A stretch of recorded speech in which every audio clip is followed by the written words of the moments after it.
Isinusulong sa Kamara ang panukalang batas na magtataas sa sahod ng mga Special Needs Education o SNED teachers upang matugunan ang kakulangan ng mga guro para sa mga mag-aaral na may kapansanan. Sa ilalim ng House Bill 5574 ni Parañaque 2nd District Representative Brian Yamsuan ay itataas mula salary grade 14 tungo sa salary grade 16 ang minimum salary grade ng SNED teachers sa mga pampublikong paaralan. Katumbas ito ng basic pay na nasa 45,694 pesos kada buwan ngayong taon at aabot sa 47,829 pesos sa pagsapit ng 2027.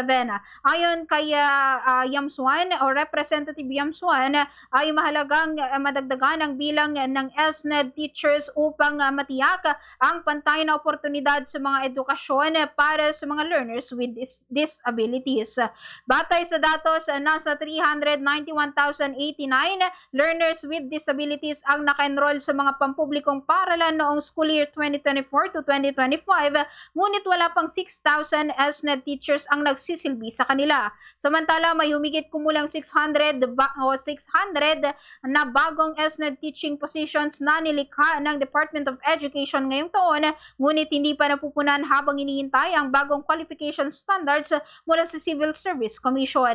Nananawagan si Representative Yamsuan sa CSC na pabilisin ang proseso sa Kongreso at ang Kongreso na ipasa ang panukalang dagdag sahod upang makahikayat at mapanatili ang mas maraming kwalipikadong SNED teachers sa mga pampublikong paaralan. Fast sa Radyo Bumbo!